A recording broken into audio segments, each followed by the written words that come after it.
proportions, right? Most of you are familiar with proportions. You've seen them before. They're nothing new. And for some reason, whenever you guys see fractions, your first instinct is to multiply, cross multiply. So this is when you finally get to use that. Because with proportions, that's how you solve them. You cross multiply. So look at number 1. Copy down number 1 on page 40. It says B, what is that, H? B over 6 equals 4 over 5, right? Yes. So they start off really easy, okay? You just cross multiply. What's B times 5? 5B. You try to put the number in front. It's not wrong to put the letter in front, but it's just not proper. Okay, and then 6 times 4, 24.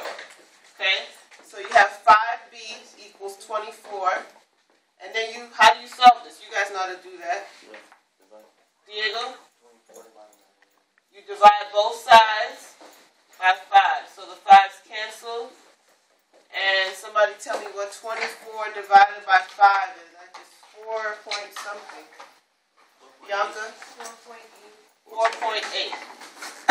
And that's your answer. Easy so far, right? Question. I divided by 5 on both sides. You know, you get it? Okay. Alright, any questions before I go to the next one? It starts off pretty easy. I'm not going to promise you that it stays.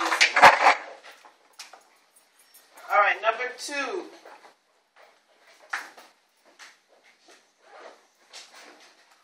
Over 9 equals 15 over x, right? 5 over 9 equals 15 over x. So, first thing I do, what's the first thing I do? Catherine. Okay, what am I going to multiply? 5 and x. Good. 5 and x is 5x, and then 9 times 15, 135. Okay? So now I have to solve that by doing what? Divided by 5. Dividing by 5. 5's cancel. What do I get? 27. Thank you. Easy, right? Easy, medium, hard. Okay. So now it gets a little bit harder.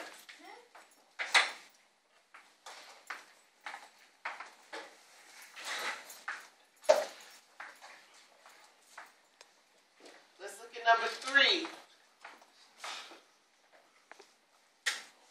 W plus 3 divided by 4 equals W over 2, and I'll give you a minute to copy if you're still copying.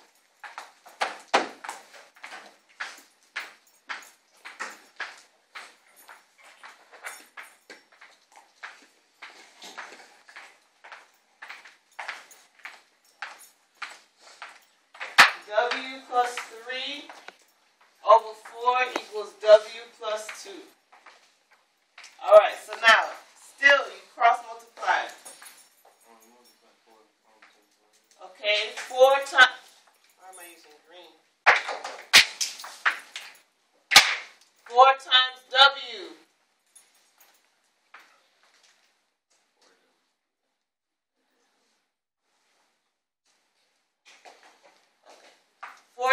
W is 4W.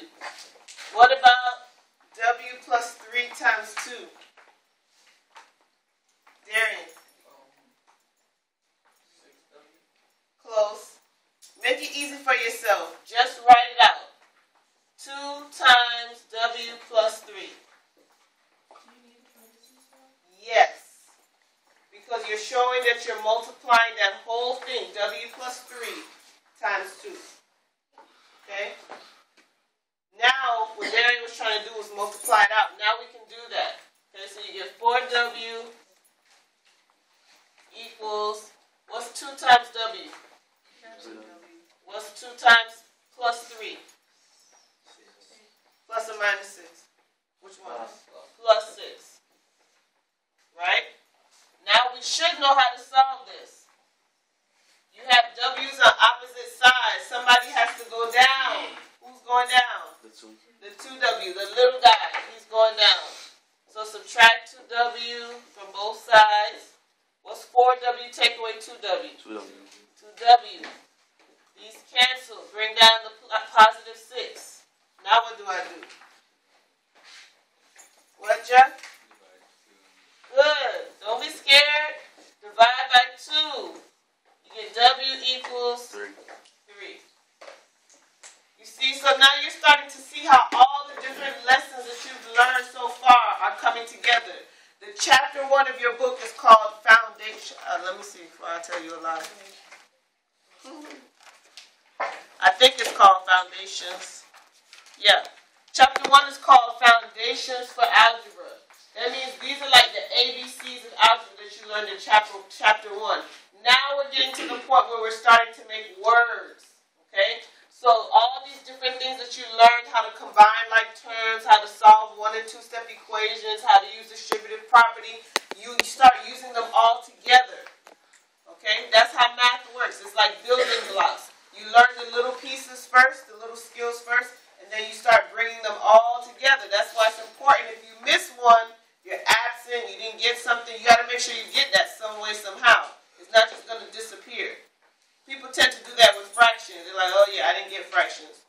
Fractions not going anywhere. You got to get them somewhere. They're coming back. Every lesson, every class, algebra, geometry, algebra 2, they're coming back. So if you didn't get them, you have to get them somewhere. Okay? Any questions so far? All right, let's do number 4.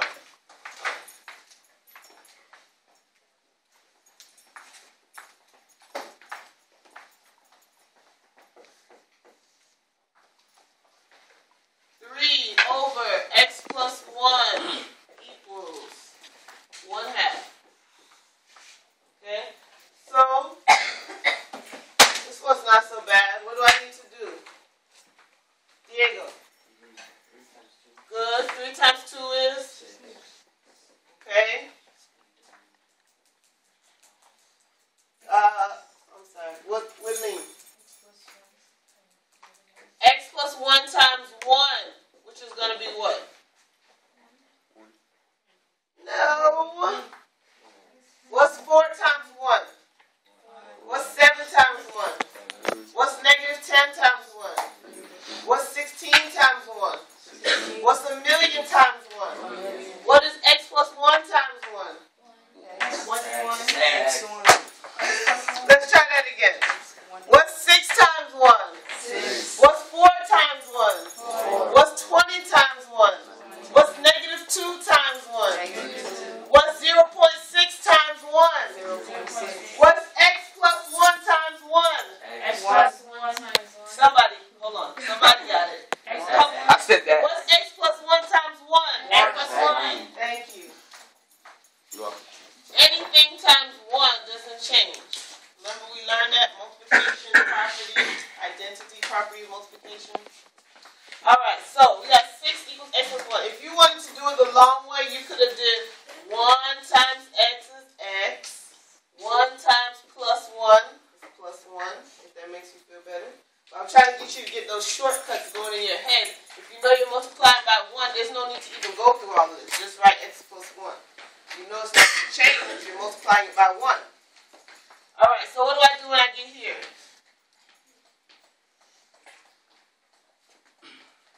Destiny.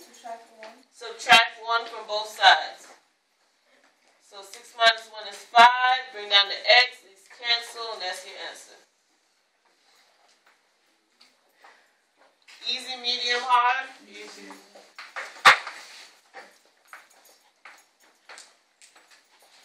Okay, let's see if we want to do that word problem. Yeah. We need to. We got to get used to them. Where's my... I'll do it right here, actually. Take that back. All right, number 5. Number 5 says, a band went to a recording studio and recorded 4 songs in 3 hours. So they recorded 4 songs in 3 hours. How many many hours would it take the band to record 9 songs if they record at the same rate? So we want to know 9 songs in blank hours. That's what we're trying to figure out. How many hours will it take to make 9 songs? Everybody with me so far? That's important. That's how you figure out what you're doing. If you don't know how to set up the problem, you don't know how to solve the problem. Why does my eraser keep disappearing? Okay, so in algebra, we don't use question marks. When we don't know something, what do? Put an X. Very good, very good. Okay, so now you have 4 songs and 9 songs, 3 hours and X hours. You have a proportion, songs to hours. So set up a proportion. 4 songs, let's say S for songs. No, I don't want to confuse you. Let's write songs. 4 songs takes 3 hours, right? And they said the rate is the same, so that means they're equal. So 9 songs should take, we don't know yet, X hours. Make sense so far? Yeah. This is the important part. You could do this all day. I'm confident that you could do this. If they just give you a proportion, you can solve it. But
you learn algebra. The fish method just teaches you a shortcut.